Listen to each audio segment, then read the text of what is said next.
Good morning. Good morning. Welcome to the Unitarian Universalist Congregation of Phoenix. I'm Carrie Lifshitz. I use she, her pronouns, and I am absolutely excited and honored to be your worship associate today. Our congregation strives to be a spiritual community for our time, one that is theologically diverse, radically inclusive, and justice-centered. Our doors swing wide to embrace all who seek a welcoming place. May our worship today be a source of inspiration, a comfort in challenging times, a call to action. If you're new here, we're so glad you found us. We always begin with an opening song, and today we are so lucky to have a guest musician with us, Autumn McClintock.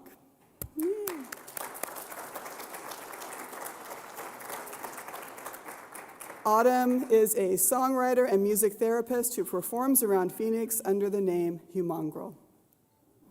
So, Autumn? Good morning. Good morning. Do it again. Good morning. That was exciting. I'm Benji today. And I learned this song, Come Sing a Song With Me, to share with you, and how beautiful that our first introduction gets to be through song.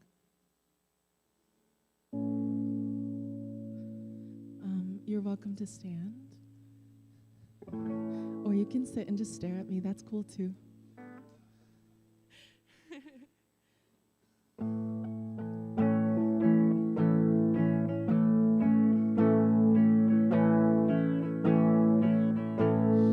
Come sing a song with me. Come sing a song with me. Come sing a song with me, that I might know your mind, and I'll bring you home when hope is hard to find, and I'll bring a song of love and a rose in the winter time.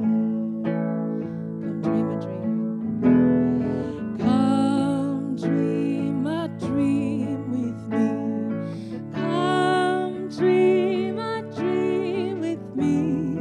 Come dream a dream with me, that I might know your mind, and I'll bring you home when hope is hard to find, and I'll bring a song of love and rose in the winter time.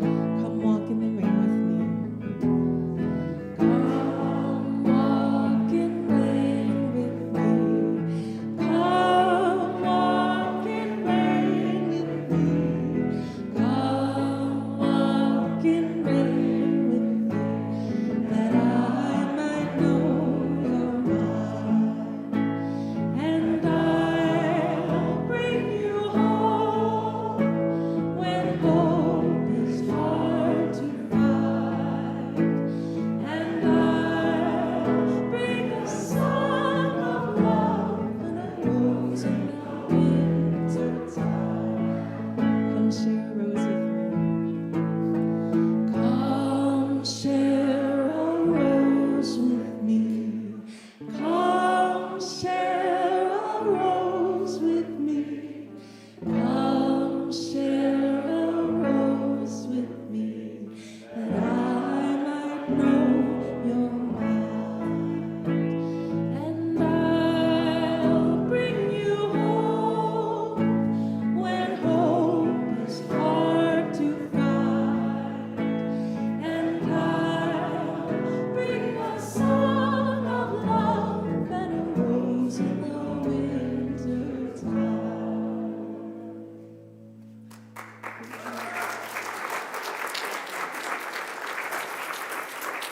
Thank you. Please remain standing as we recite our covenant, and Mark Hayduke Gerard lights our chalice. Grenard. Oh, it's a good day. It's a good day today. Got it. Got this. Okay. If you're watching remotely and have a chalice with you, please light it with us. Love is the doctrine of this congregation. The quest for truth is our sacrament, and service is our prayer. To dwell together in peace, to seek knowledge in freedom, to share our strength in fellowship, thus do we covenant. Please be seated. Promise I can actually speak. All right. I have a few announcements to share today. No need to tell you that it's hot. Those who have no home are vulnerable, and our civic engagement team reminds you that they need our help. Please see Compass for details. So exciting, our own Nigel Perez, who is the reigning Division II state champion for the 300-meter hurdles, is up for Athlete of the Year. Please, where are you? Is Nigel in here right now? Well, okay, where'd you go, Nigel? Okay, please find him to learn how you can vote for him for this honor. The Lost and Found table will be taken down on August 1st. Please check to make sure you don't have anything there because it will be donated or relocated after August 1st. And finally, today after service, celebrate the Sonoran Desert monsoon season with community collaging. Join Children's Ministry as we welcome local artist Mary Hope W. Lee for community collaging. We will be embracing the changes in nature that come with the precipitation and warm breezes of summer. Warm? Is this warm? All right. Think cacti fruit, rain on your rooftop, snakes and toads appearing out of nowhere. We will have tables set up with paper, pictures, glue sticks, and scissors. There will be an assortment of nature-themed images to celebrate the monsoon season and the Sonoran Desert. That sounds exciting. Our minister, Rev. Christine Dance, is on sabbatical until the end of July. During her sabbatical, we are hosting many guest preachers, and today we are thrilled that Rev. Yadenee Hailu is joining us for the second of 2 weeks in the pulpit. Yeah.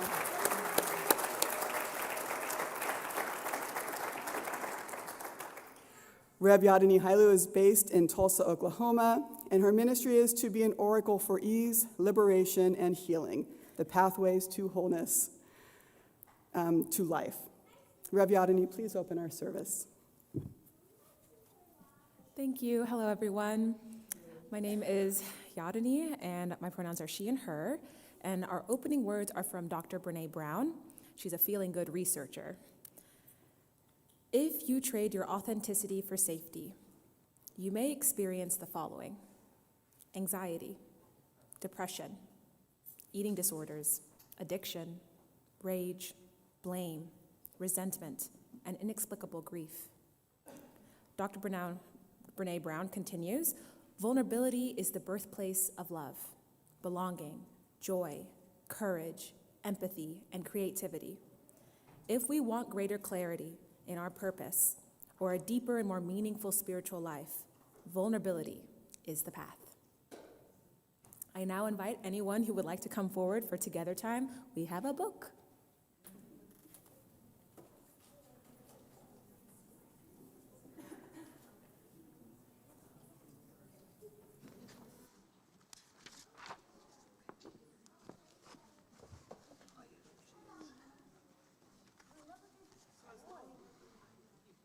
As long as we are bringing our community together.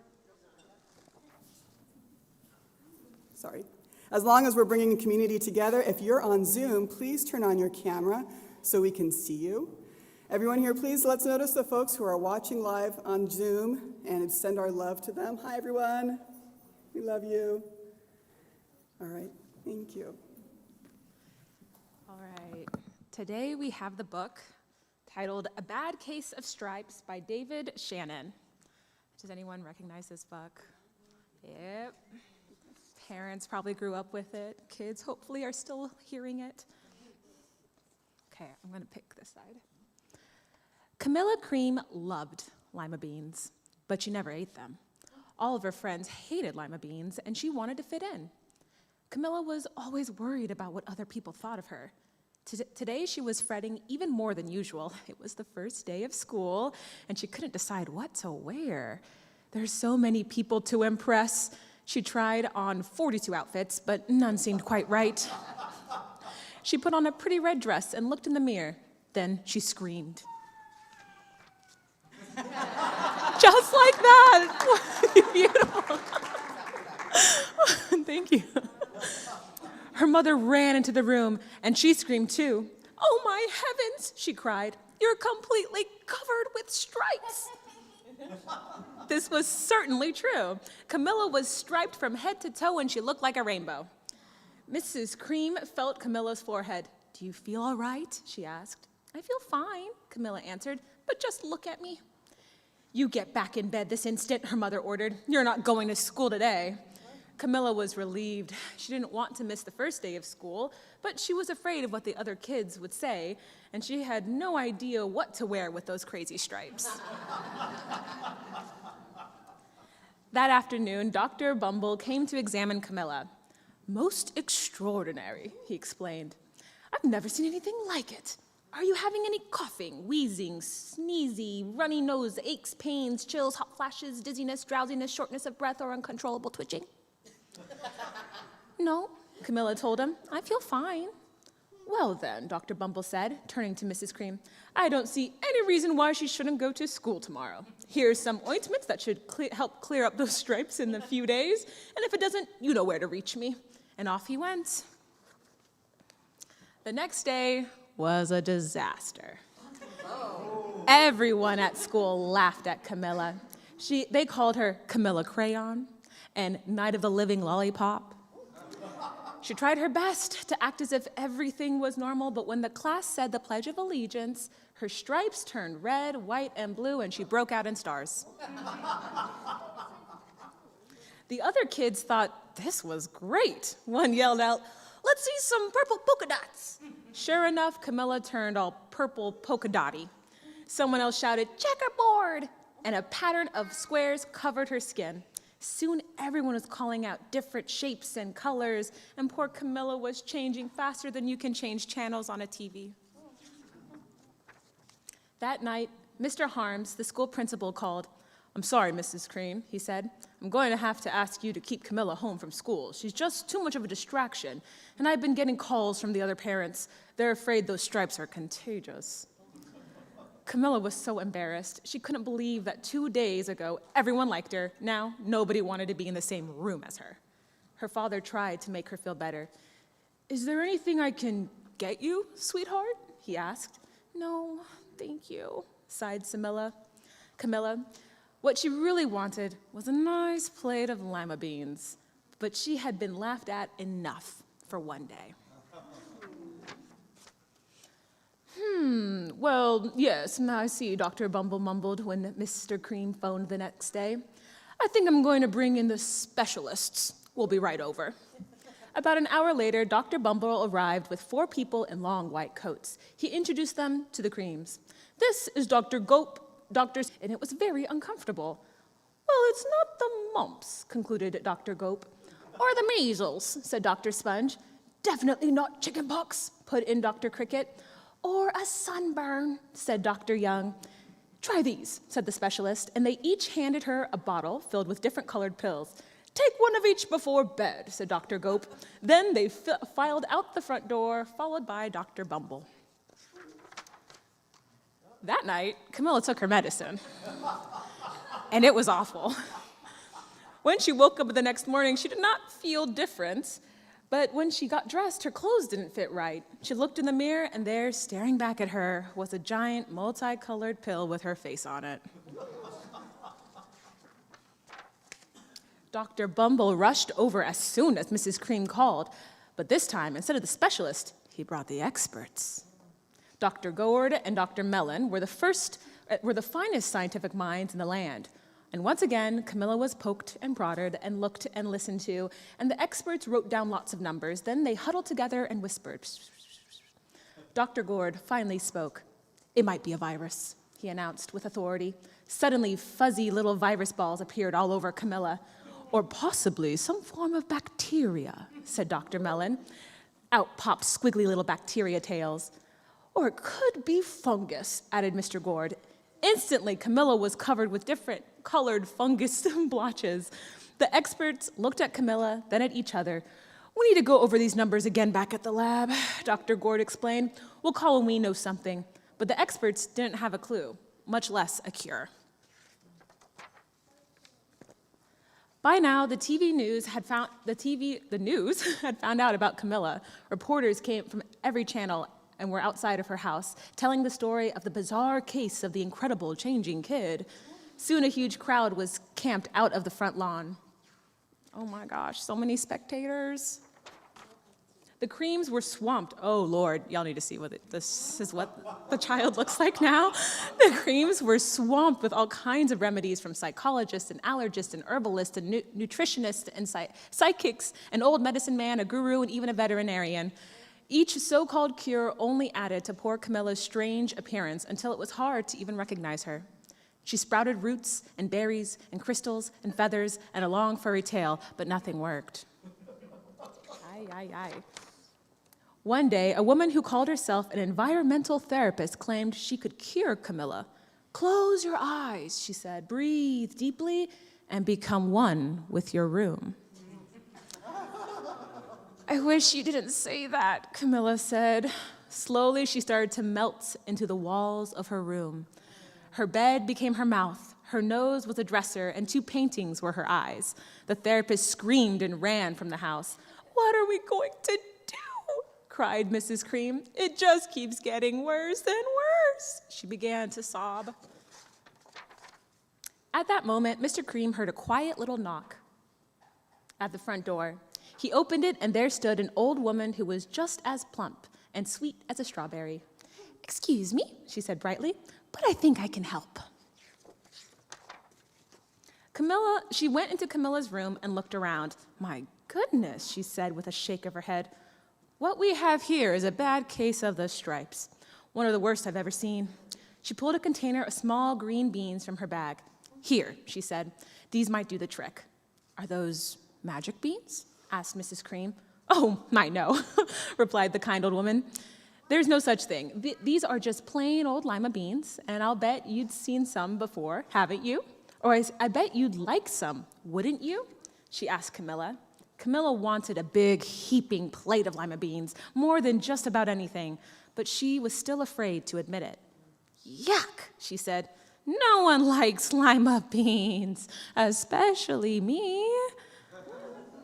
Oh, dear, the old woman said sadly. I guess I was wrong about you.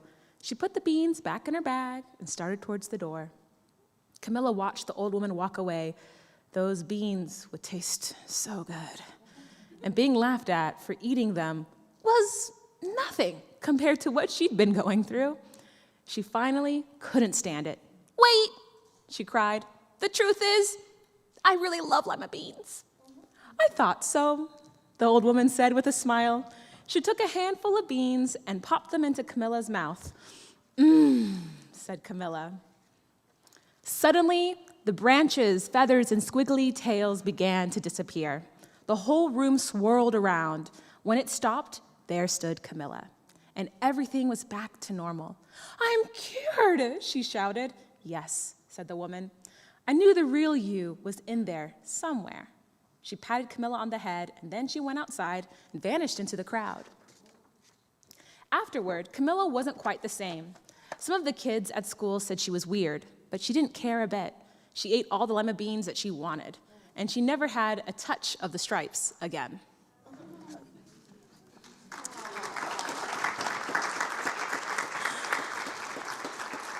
Thank you so much. Does anyone want to share a time that they felt really embarrassed about something that they liked?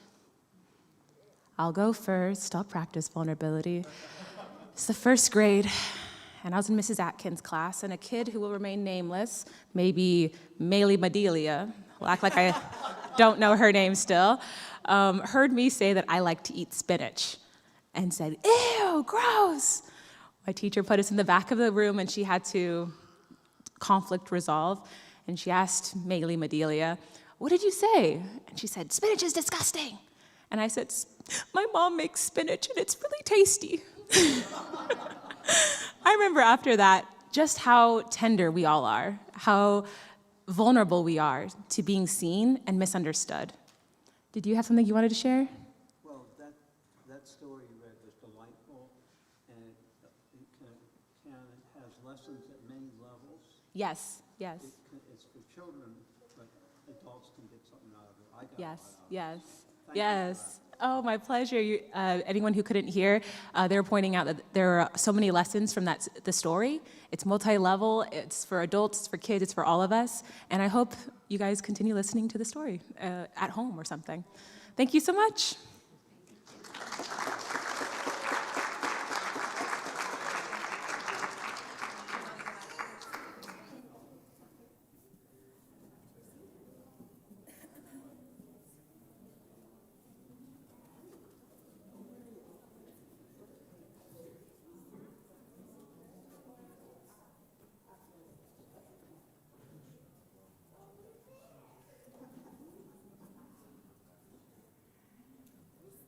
All right. Each week, we split our offering between this congregation and an organization that shares our values. This month, our Share the Plate partner is No More Deaths, or No Más Muertes. Today, we have Kate from No More Deaths joining us via Zoom to tell us about this amazing organization. And just give us 1 second, because it's been a really long time since we had to connect somebody from Zoom, so.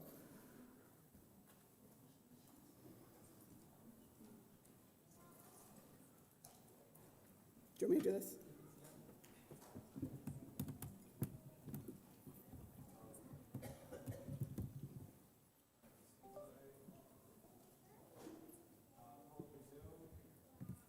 Got it.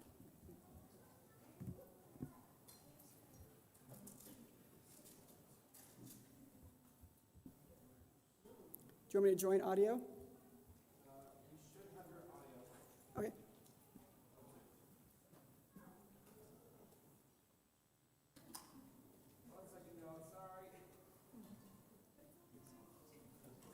We're humaning together. There she is. Yay!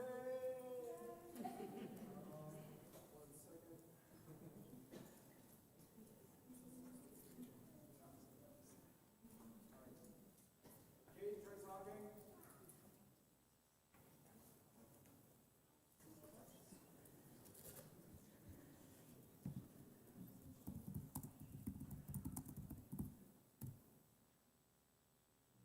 Oh, no.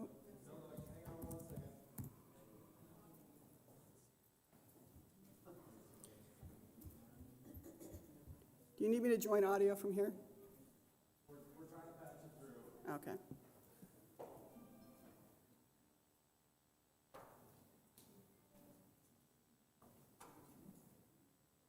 We love technology.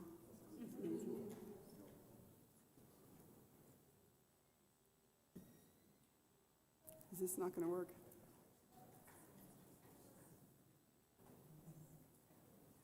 All right.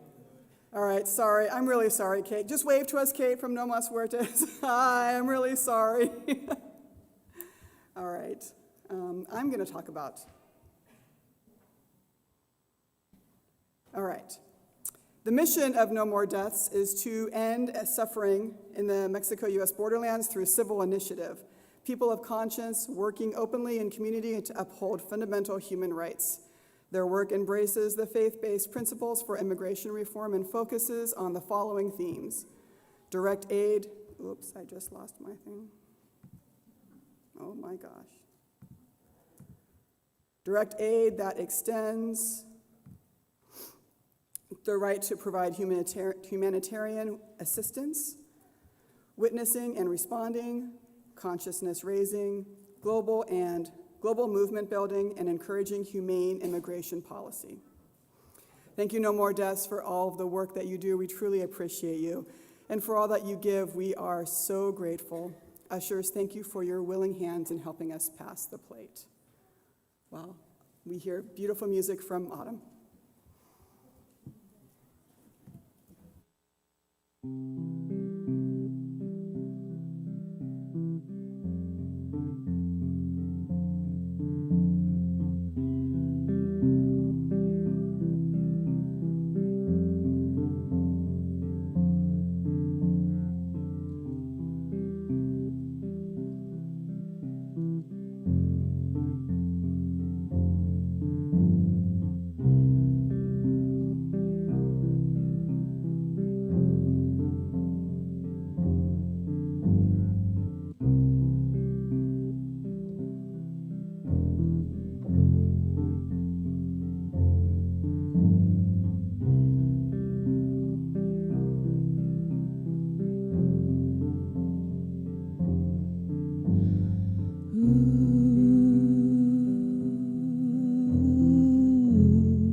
Welcome to you, both young and old. We are ever new. We are ever new.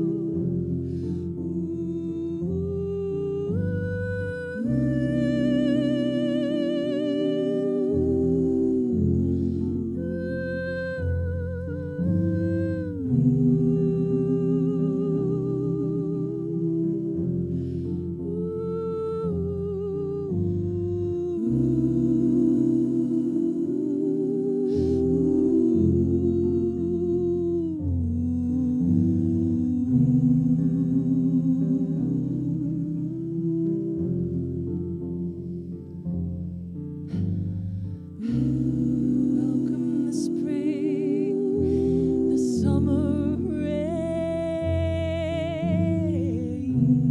softly turn to sing again.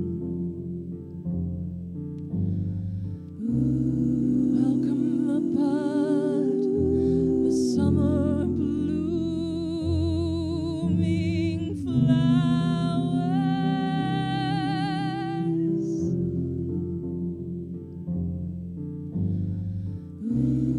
Welcome the child whose hands I hold.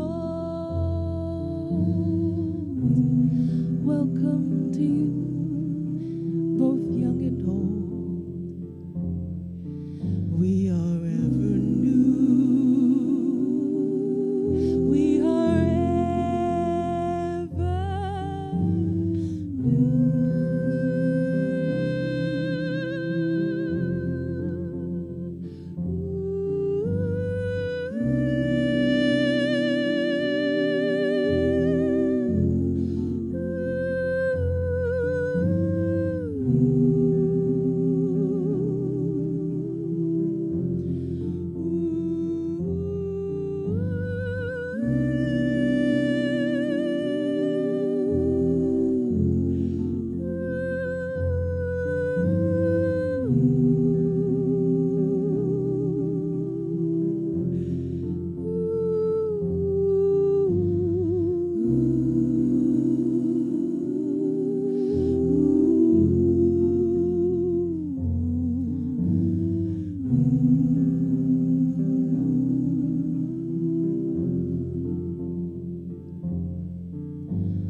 That was beautiful. Thank you so much. We recognize that our lives are interconnected. Part of our journey as a community is sharing our significant milestones, joys, and sorrows. You can put a note in the chat on Zoom, or if you want us to read your joy or sorrow next week, you can fill out a card before service at the small table in the back of the sanctuary.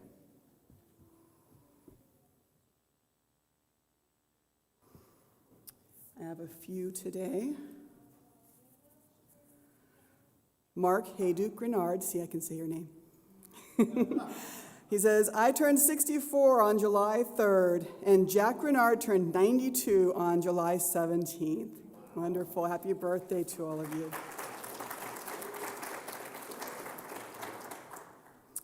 Jessica, she, her, and Nick, he, they, Pineda, they say, tomorrow we celebrate our 6th wedding anniversary.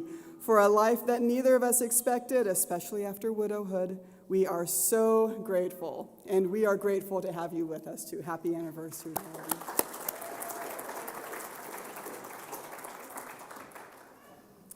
And from Aaron and Roland Willis, we are so proud of our 4 kids who are starting new journeys. Tiffin is starting kindergarten, Keegan and Ella are starting high school, and Zoe is starting college. Wow, that's a lot of milestones. Congratulations. All right. I'm just looking for any on Zoom. And we do have multiple people saying beautiful music. Autumn, thank you very much.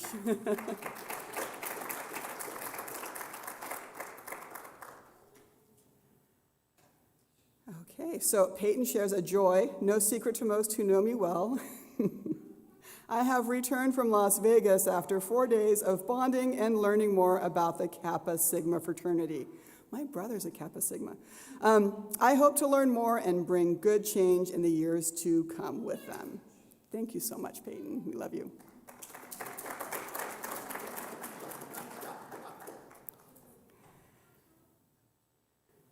All right, I invite you to get comfortable in your chair, uncross your legs, put your feet on the ground if that makes you comfortable. Otherwise, find a comfortable spot. And I'm going to do a meditation on vulnerability by Douglas Taylor.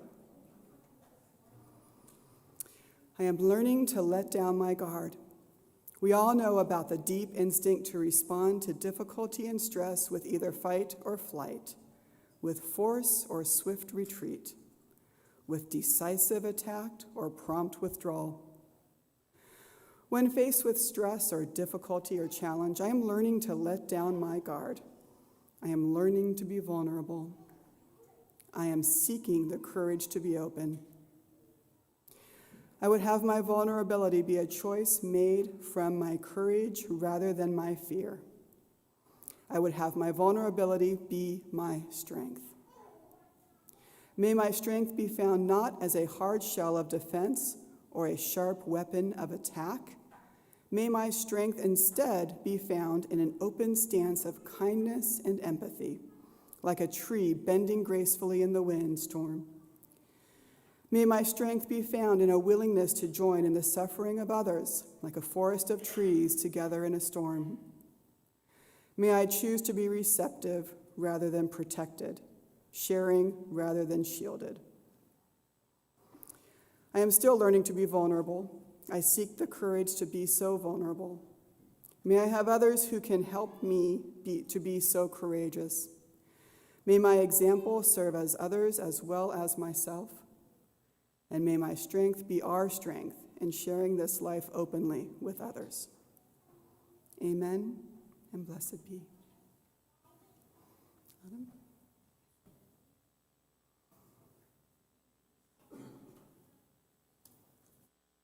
You get more time with me.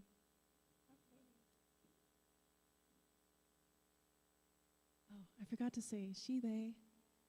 I'm Indigenous Filipino and been born and raised here, so very excited to get to share music with you. Ooh, we get to learn a new song together. How exciting! This one is called May This Body Be a Bridge. Yeah, there it is, by Tay Martin. A little over a year ago, I had the wonderful opportunity to learn this song in the back of a Mennonite church before we jumped into a truck and headed up the mountain, up Mount Graham, to spend time with the Apache Stronghold, who are currently fighting in courts and all around to protect Oak Flat. Yeah. Please, yeah.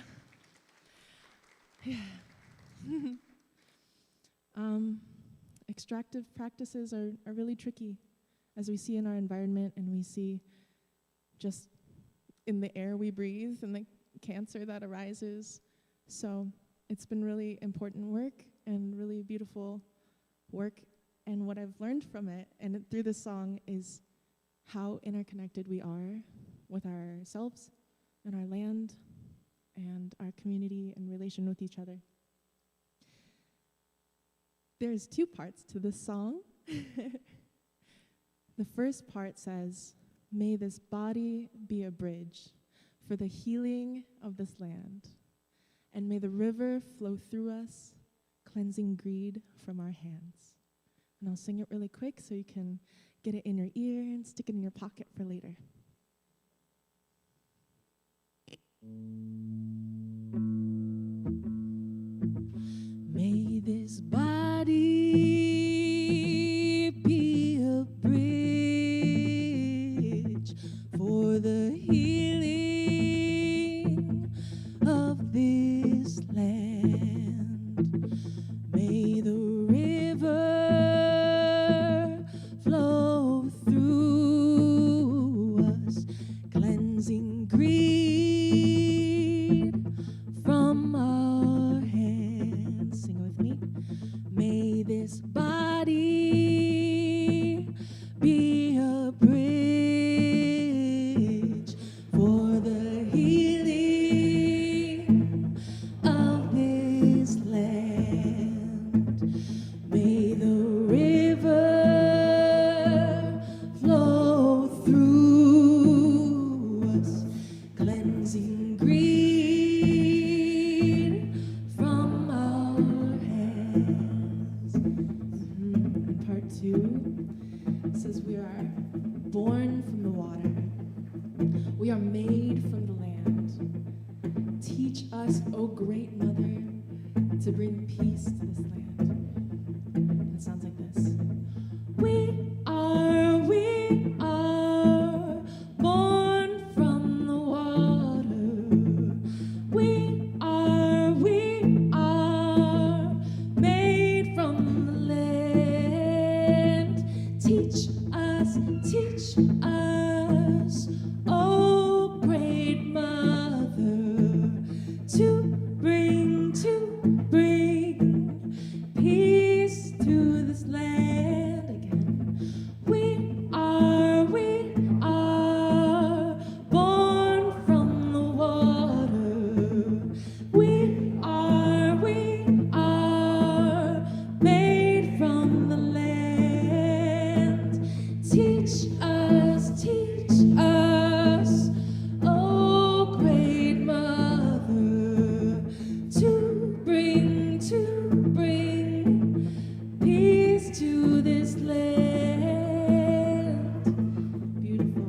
And I'm gonna loop it so you can trust your own ear and you can trust your own words, and I'll be there to help out. May this body be a bridge for the healing of this land. May the river flow through us, cleansing greed from our hands. May this body be a bridge for the healing of this land. May the river flow through us, cleansing greed from our hands. May this body be a born from the water for the healing of this made from the land. Teach us, flow, oh great mother, cleansing bring from our peace to this land. May this body be a born from the water for the healing of this made from the land. Teach us, flow, oh great mother, cleansing bring from our peace to this land. May this body be a born from the water for the healing of this made from the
some stank on it. Here we go. This body we are be born from the water. For we are made from the land. Different flow, oh great mother, cleansing tree, bring from our ears to this land. May this body we are be born from the water. For we are made from the land. Different flow, oh great mother, cleansing tree, bring from our ears to this land. May this body we are be born from the water. For we are made from the land. Different flow, oh great mother, cleansing tree, bring from our ears to this land. May this body be a bridge for the healing of this land. May the river flow through us, cleansing greed from our hands. We are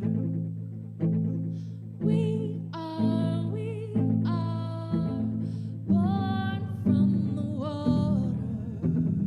We are made from the land. Teach us, oh great mother, to bring peace to this land.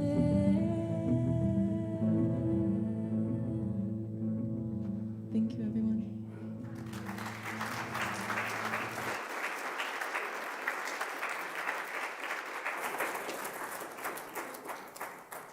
Oh, Autumn, thank you so much. That's beautiful. Y'all know how much I love following amazing music like that. So, Rev Yadenee today is talking about cringe, how feeling awkward or embarrassed or uncool can get in the way. That made me think about high school. Just a couple years ago, right? Yeah. I have kids in high school, and I remember when I was in high school. It was much like our story about Camilla, all the feelings of, what will they think of me if I wear that? Or what if I say the wrong thing? I have found that the older I get, the fewer F's I have to give. Or so I thought. When I went back to teaching, it was in a high school class, and I found myself thinking, what will they think if I wear that outfit? What if I say the wrong thing? Turns out, even all the lessons I've learned throughout my life cannot protect me from the insecurities of being in high school. So I realized the best thing I could do was to be a model of someone who is their true, authentic self. I channeled my inner Miss Frizzle from Magic School Bus. You know Magic School Bus? Shout out to the PBS shows, yeah? And decided to take chances, make mistakes, and get messy. I decided that I was going to unapologetically relate to the students in the corniest way possible. I would learn their slang. So when teaching a lesson in chemistry, I would throw in lines like, when sodium pulls up on water, it's not just reacting, it's straight up causing drama, like, boom, I'm the main character now. Or when teaching biology, they might hear natural selection is just evolution's way of saying, if you can't keep up, you're getting left on red by the gene pool. Or or low-key obsessed with how plants just be photosynthesizing like it's no big deal. If you didn't understand that, find a team. So were there eye rolls? Absolutely. Did it keep them engaged? For the most part, yes. But you know what else happened? I had students come talk to me outside of class. I had students come and even teach me new slang. I know. It turns out when you embrace being your true, authentic self, you invite others in. You let them know that you are a safe place. Now, I know I can't just tell you to be yourself and don't worry about what people think. That's a personal journey we all need to make. But what I can tell you is once you get to that point, you'll be better able to help others on their journey there as well.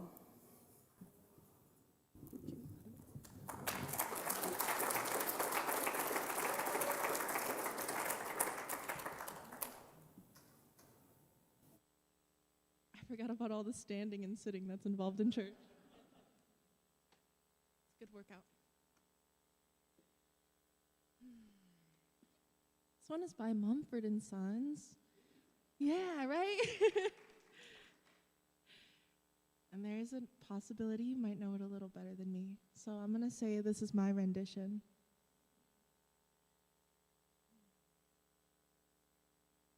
Oh, it's called Awake My Soul. Cool.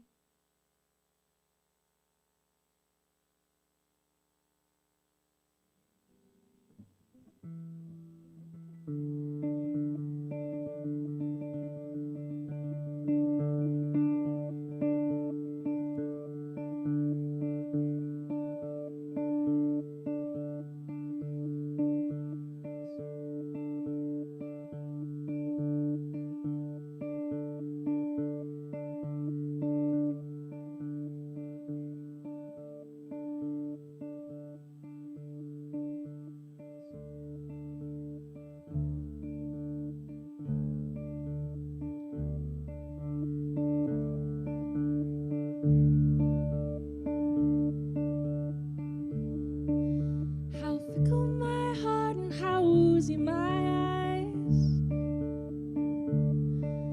I struggle to find any truth in your lies. And now my heart stumbles on things I don't know. My weakness I feel I must finally show. Lend me your hand and we'll conquer them all. But lend me your heart and I'll just let you fall. Lend me your eyes, I can change what you see. But your soul you must keep totally free.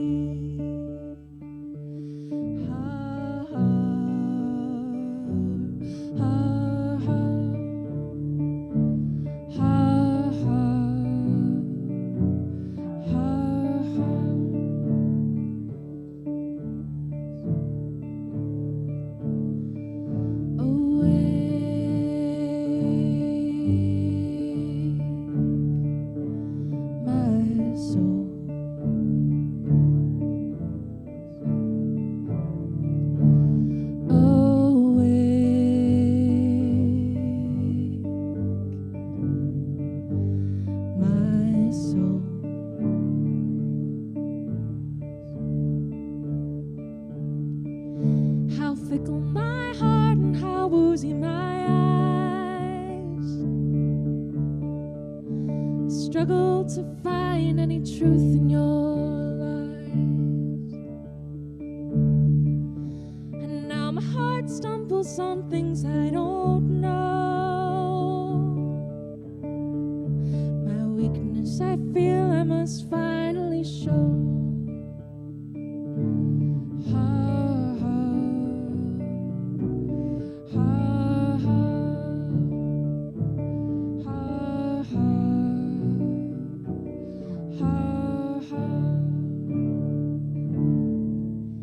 These bodies we will live, in these bodies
Thank you so much, Autumn.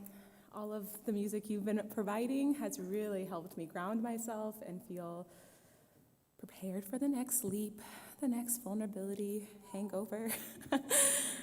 So super honest, y'all.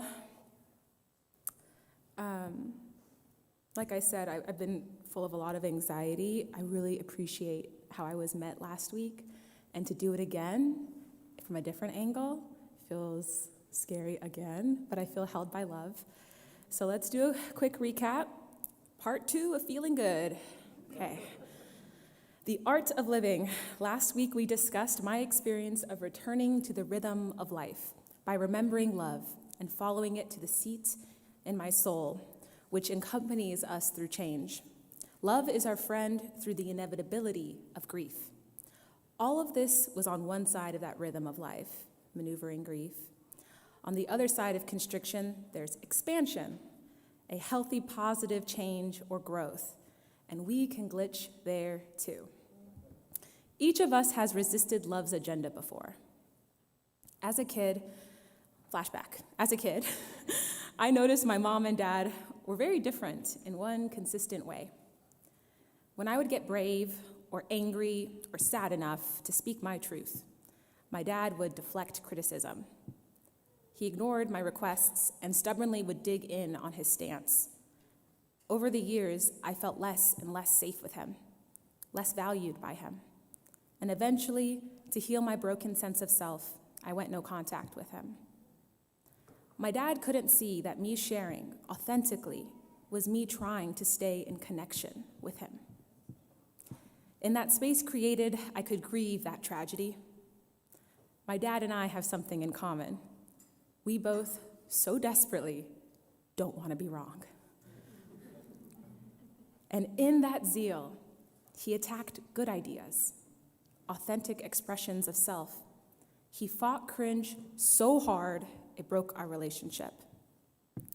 In the space I created, I was able to tend to and rebuild my inner voice towards men, towards other people outside of my community, towards even my dad. And now, with mutual respected boundaries, we get lunch every now and then. It isn't as close as I deeply wish I could be with my dad, but it's where we both feel safe. And I'm glad we could get there. My mom was different. Now, don't think she was passive. After I let her have it as a kid, she would ask questions. She would think about what I said. She would listen deeply, and eventually, she would propose solutions or ideas. Then she would practice the new thing and shamelessly did the cringy thing. Helping me feel safe was her priority, more than looking cool, more than being right. I'm 30 now, and I have seen for 3 decades my mom just body change like a goat. I call her the goat of updating, greatest of all time. She isn't and wasn't always on the right side of history looking back, but she has had some wild takes, some crazy rules from my childhood, but she always got back to the side of love because she was open to feedback and self-reflection. She always chose a relationship with my authentic self over a story. My mom and I were raised extremely conservatively, but my mom updated. She learned over and over and refined her actions to center life and her values, not defend tradition and norms. As a kid, I had the validating experience of having my mom apologize to me, apologize to others in front of me, apologize to herself when she made a mistake.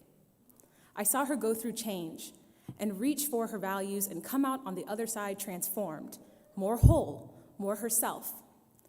I can be myself with my mom, and it's so wonderful to have someone in my life willing to go through the cringe, to be connected with me, to be connected to their values.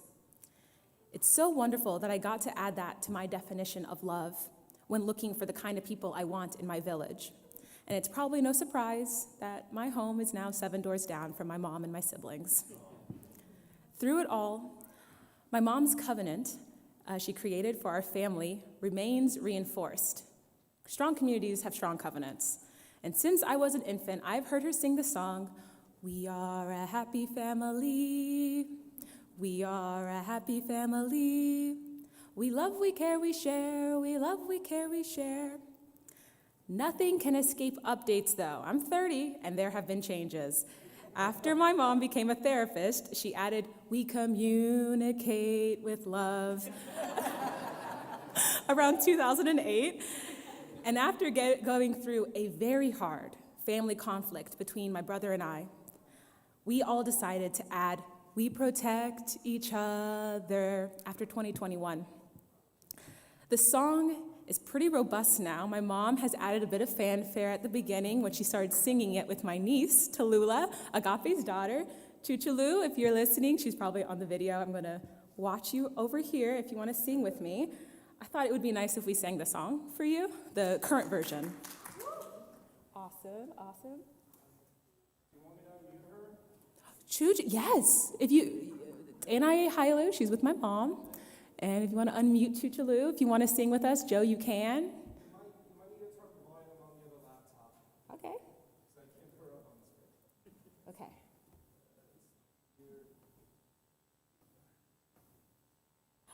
I see my people. Awesome. Okay, Chu, you ready? 1, 2, 3. We are a happy family. Yes, yes, yes. We are a happy family. Yes, yes. We love, we care, we share. We love, we care, we share. We communicate with love. Good job, Joe. We communicate with love. We protect each other. It makes a fantastic walking song.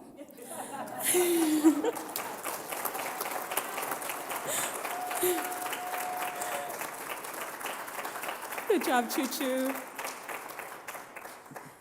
This covenant, any covenant, is only as strong as the community that reinforces it. Fortunately, my family and chosen family are committed, thoughtful people who know we must have a plan, or our stress and our shame will push us back into an unexamined story.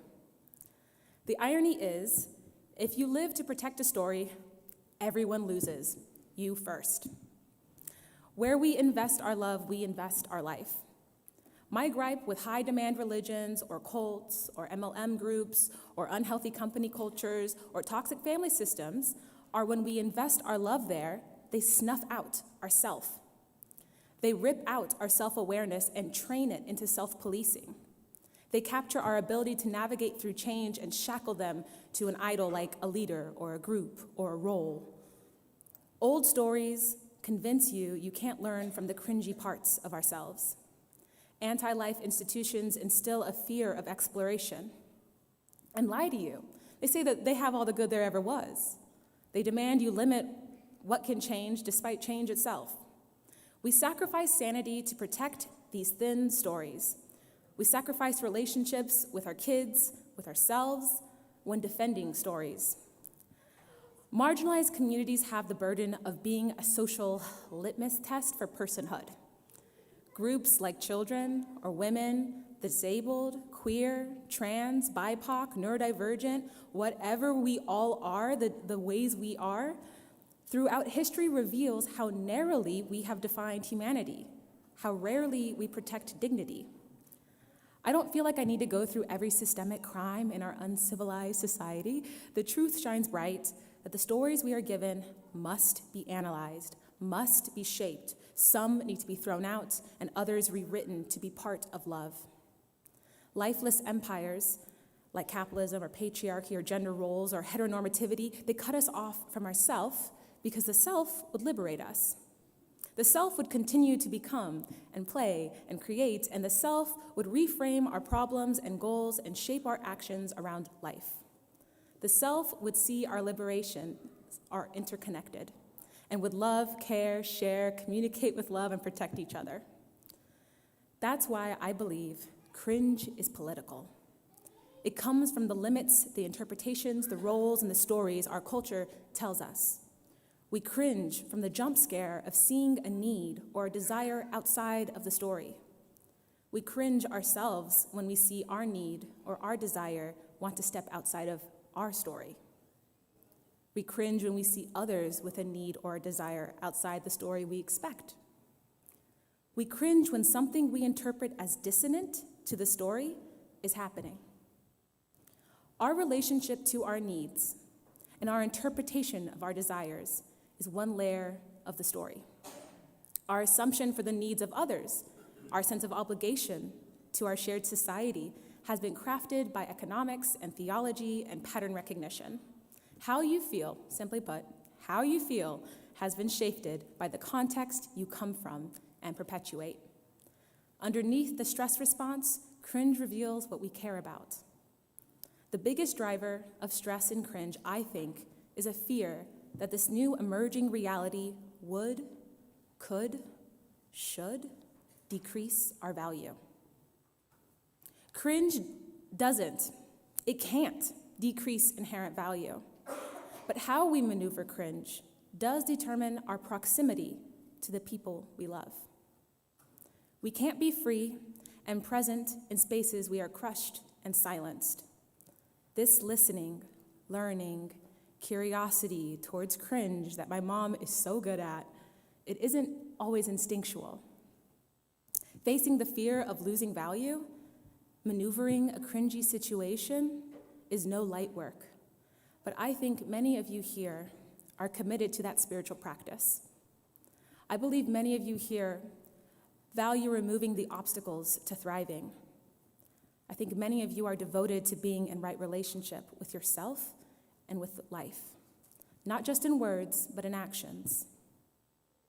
From your radical sabbatical plan, I saw that mutual collaboration, play, respect, safety, these are values that y'all worship and work by. And I like that a lot. I decided to come.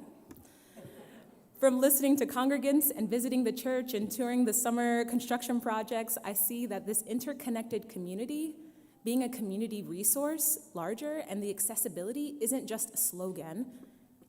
It's what you put your time, your money, your attention towards. I like that a lot. I like that there is diversity and respect in so many of the little decisions all around that make the space match the covenanting community that UUCP is. Reverend Christine said I could tell you that we hung out this week. It was a delight. She's doing well. I can't wait for your reunion. It'll be beautiful. We were old friends and we talked about so many things, and we barely talked shop, but one awkward subject did come up. I felt like a kid again, a little nervous, like I feel now. Will she see my honesty and yes and that connection like my mom did? Or will she get lost in fear or shame like my dad? As I cringed my way through sharing, she welcomed my honest experience with grace, respect, with care.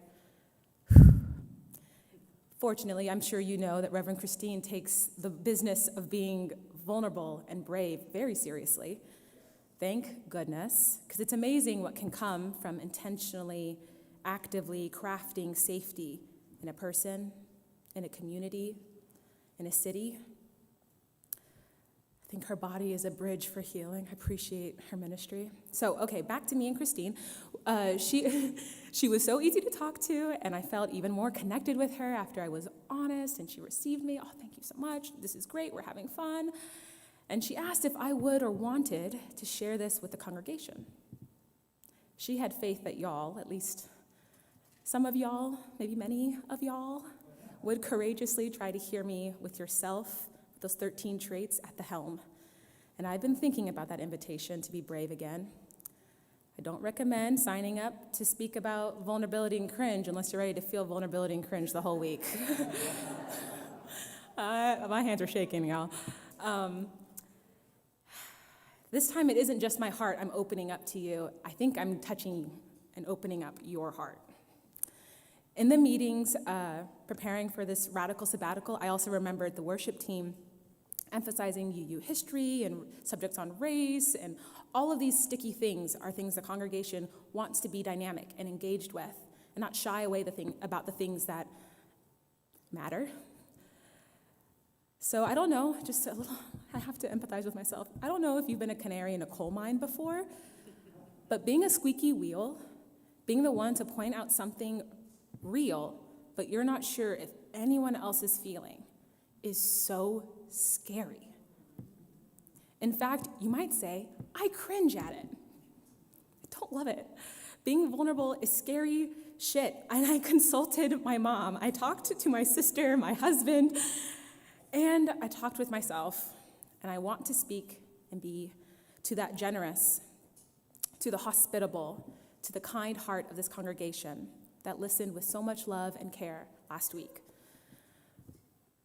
I've really enjoyed my time here, and I have one thing I think y'all are self-connected, community-connected enough to think about. To begin, let's get connected with that self.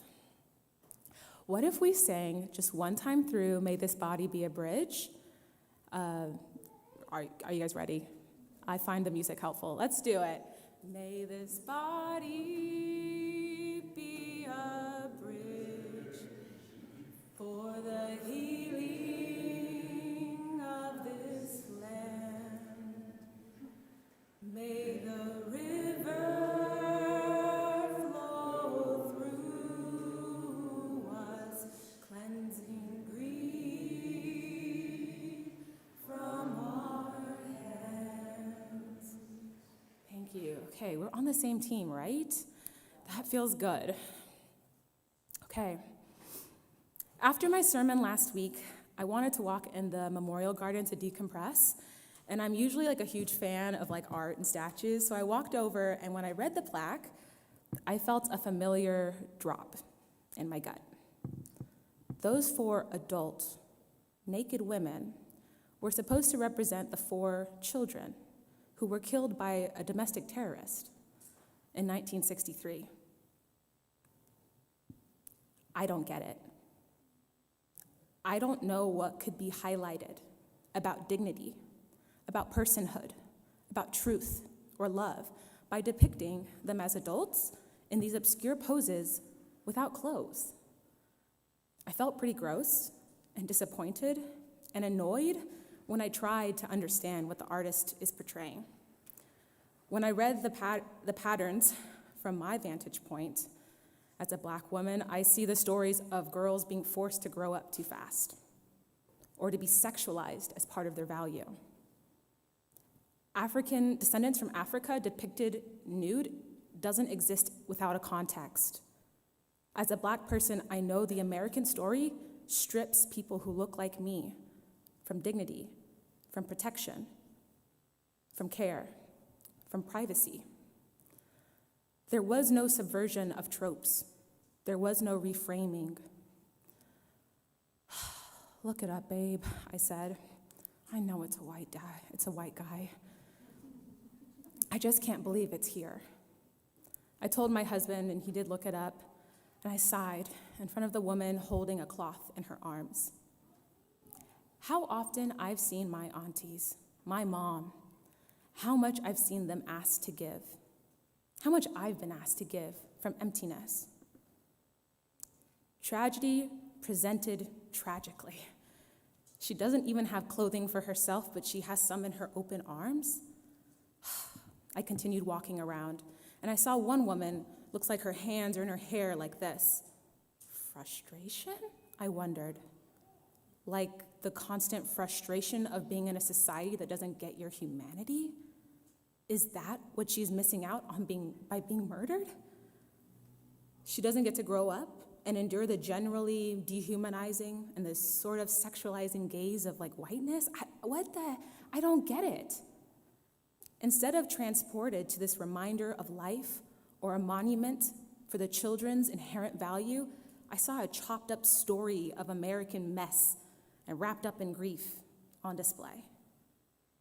I don't think he artistically reframed truth. I felt like, well-intended or not, he added to the crime of erasing the kids. I plopped down on one of the benches thinking, well-meaning UUs, what are we gonna do? Who's going to tell them? Well, the statues are older than me. Do they already know how icky it is? Do they love the statue? They probably love the statues. Statues probably represent something in the community. If they're right here in the memorial garden, Okay.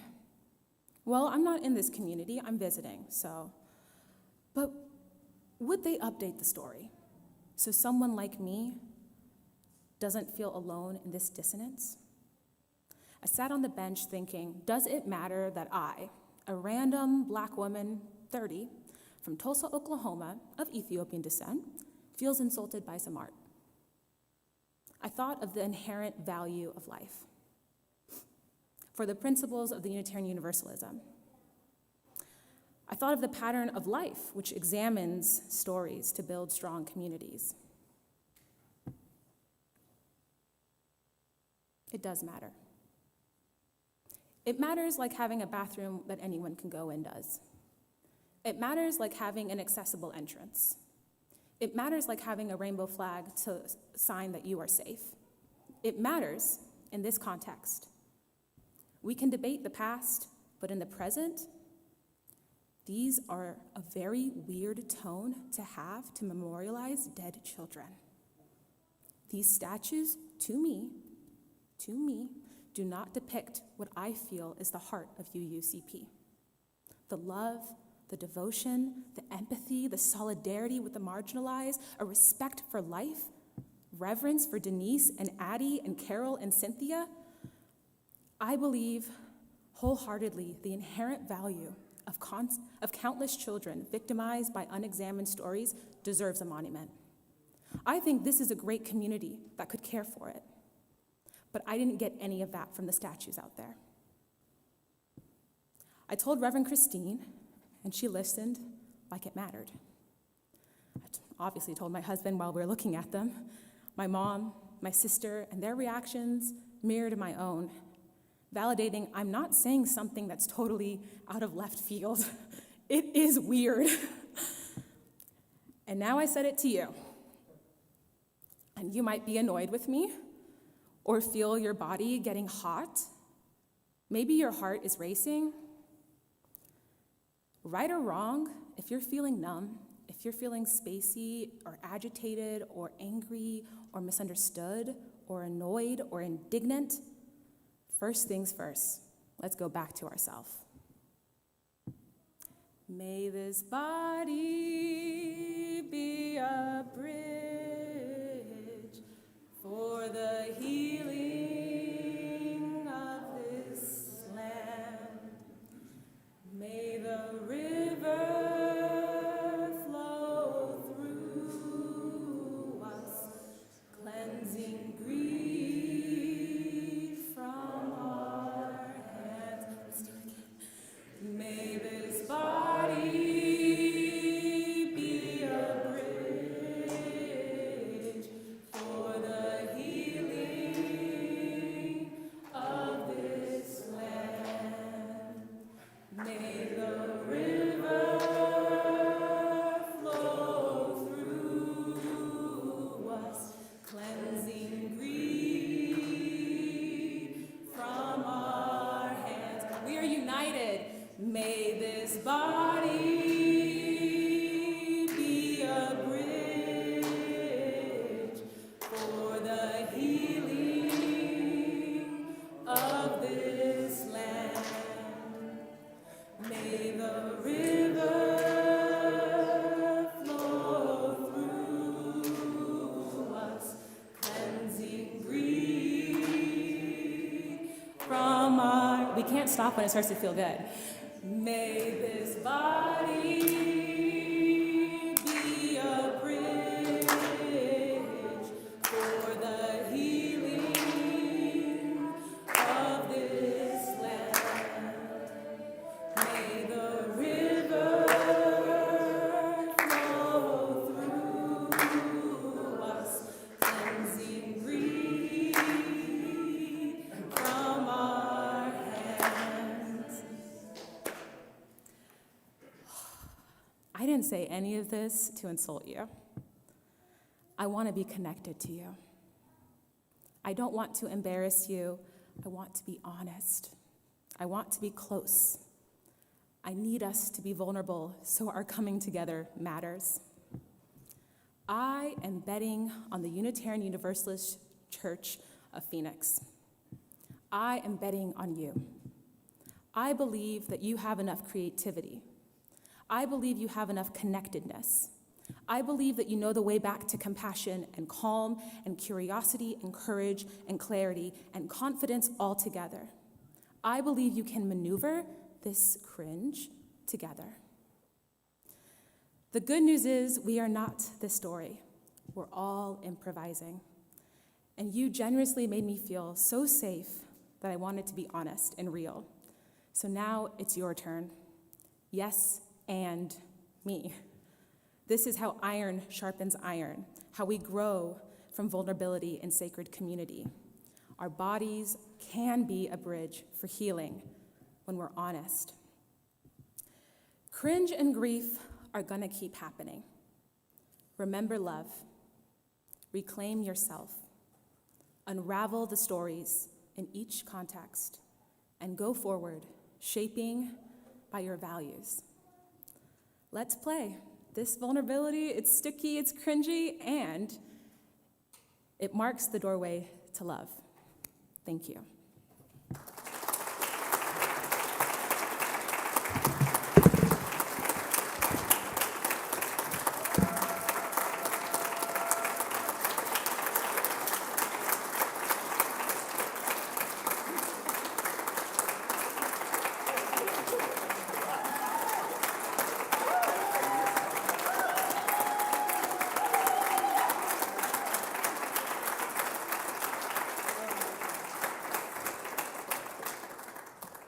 Oh, wow. Yeah. We love you. We really do. Thank you, Rev Yadenee. I think we're going to have a closing hymn from Autumn, This Joy, and then we'll have some closing words.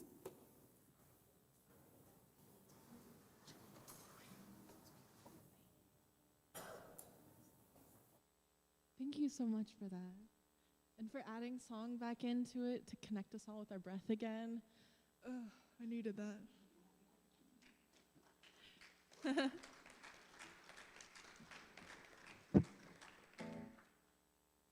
So I heard a rumor that you guys know this one already. If you don't, the melody is pretty much This Little Light of Mine.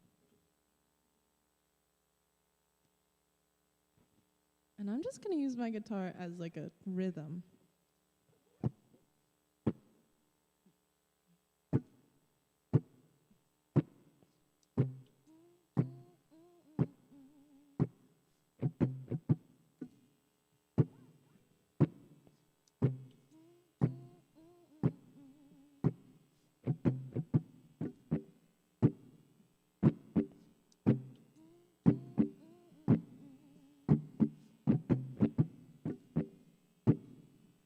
Something to bop along to. All right. This joy that I have, the world didn't give it to me. This joy that I have, the world didn't give it to me. This joy that I have, the world didn't give it to me. The world didn't give it, the world can't take it away. This strength that I have, the world didn't give it to me.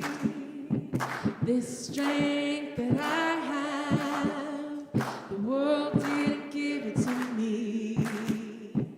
This strength that I have, the world didn't give it to me. The world didn't give it, the world can't take it away. This love that I have, the world didn't give it to me. This love that I have, the world didn't give it to me. This love that I have, the world didn't give it to me. The world didn't give it, the world can't take it away. This pride that I have,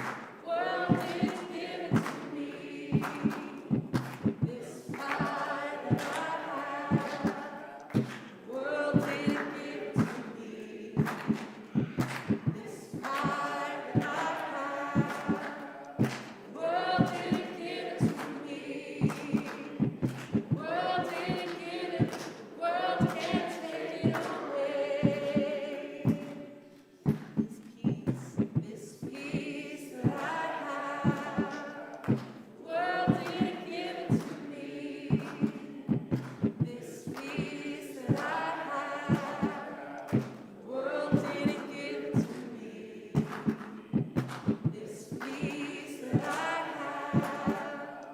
World didn't give it to me. World didn't give it. World can't take it away. This joy that I have, the world didn't give it to me. This joy that I have, the world didn't give it to me. This joy that I have, the world didn't give it to me. The world didn't give it, the world can't take it away.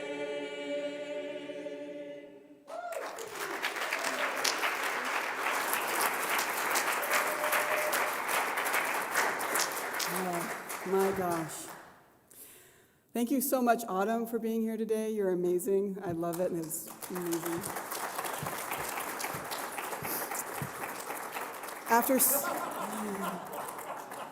After service ends, noon activities will be listed on the screen, and I would love to welcome our artist, Mary Hope.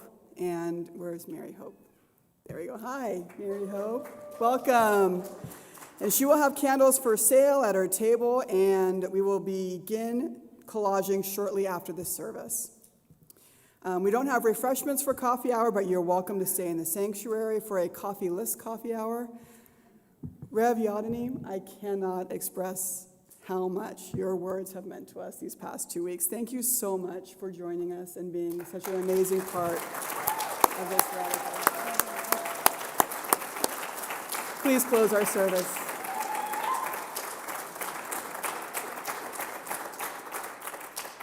To be vulnerable, to be authentic is kind of cringe, but it's how we make room for feeling good.